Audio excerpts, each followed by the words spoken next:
This video is for Texans who would seriously want to be disciples of Christ as a contradiction to what I believe is disinformation.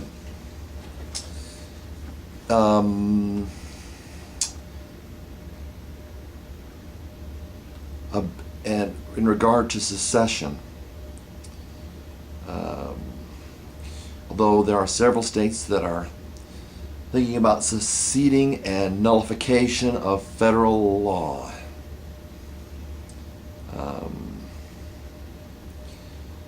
I think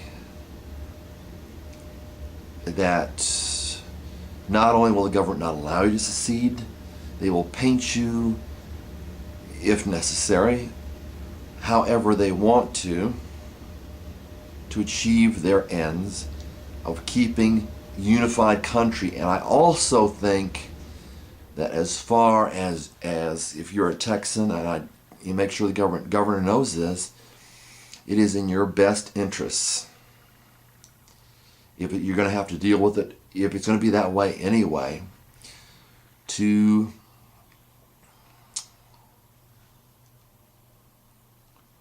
submit to the governing authorities. You know, if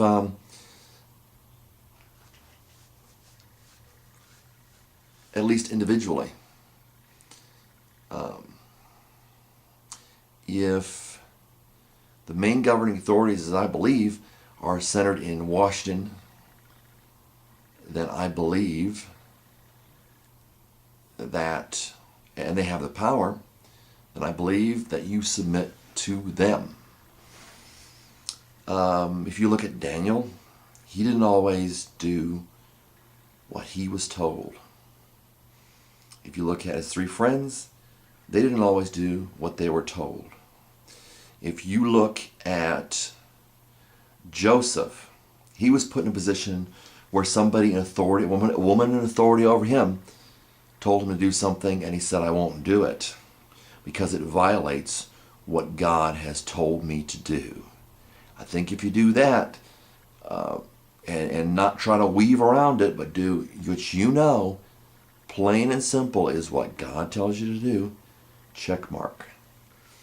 But if you rebel against the governing authorities, I believe that you're talking about rebelling against God.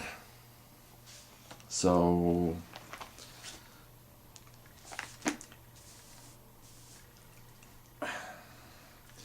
if the federal government says you shall not secede, and you shall submit to us, then you should do that.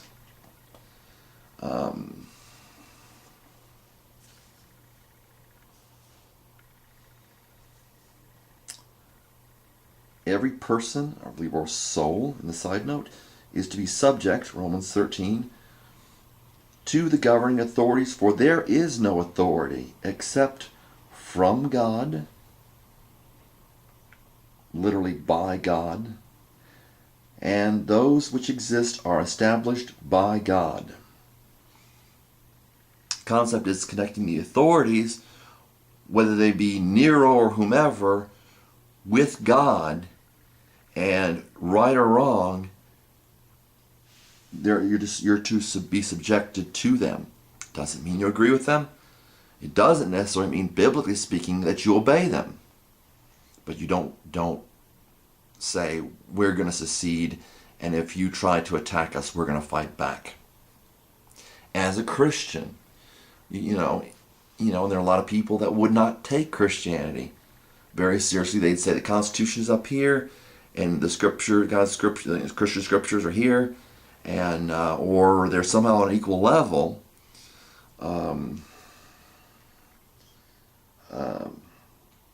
But for a Christian, they should follow what God says, even before they follow what they think their rights are, or what their rights may be under the Constitution or under God anyway. But whoever wants to resist, or whoever resists authority, or the one who resists authority, I believe it would be in Greek, NASB is supposed to be the most accurate translation of the Bible, according to many scholars. They say, whoever resists authority has opposed. That includes, saying, you know,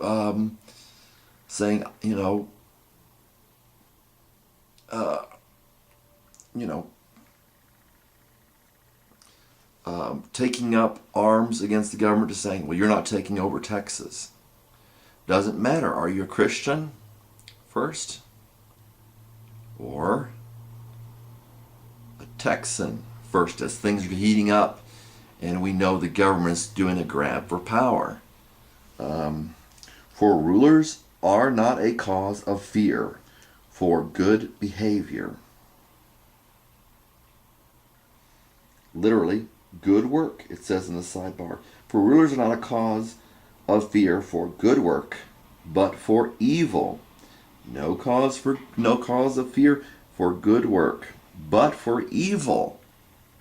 I'll get into that a little later. Do you want to have no fear of authority? Do what is good, and you will have praise from the same. For it is a minister of God. That doesn't mean they always do the right thing. It doesn't mean if they tell you to do what's wrong, you do it. No, it doesn't mean that at all. As a Christian, not as someone who says, well, that's really not something in my life I don't really want to follow. I'm a Christian, but I don't really want to follow Christ, whatever that means. But if you do what is evil, and I refer to that again, be afraid, for it does not bear the sword for nothing. For it is a minister of God, again, third time, an avenger, who brings wrath on the one who practices, here we go again, evil.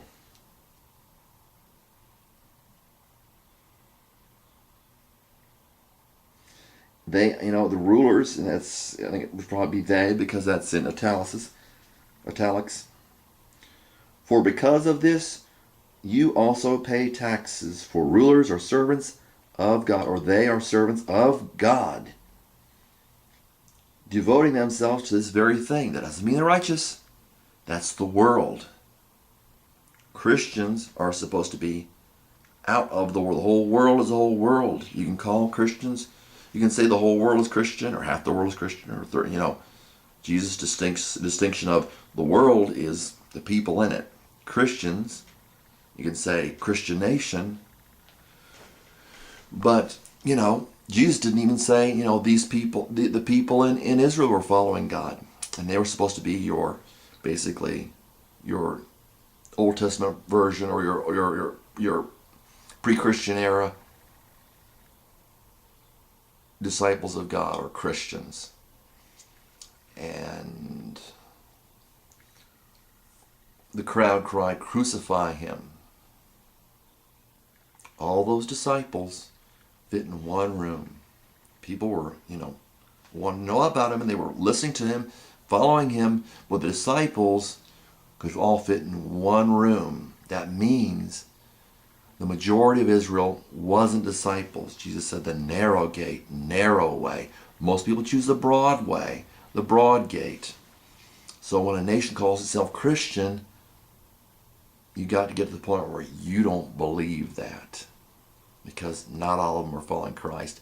That should be obvious. Therefore, it is necessary to be in subjection, not only because of wrath, but also for conscience sake. Anyway, servants of God devoting themselves to this very thing.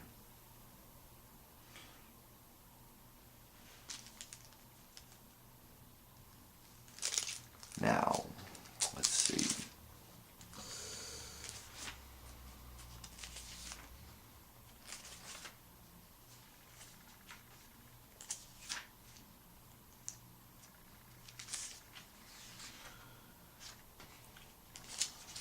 First Timothy.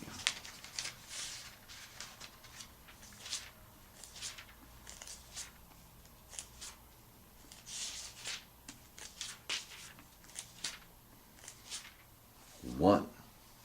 Evildoers. I'm going to categorize evildoers.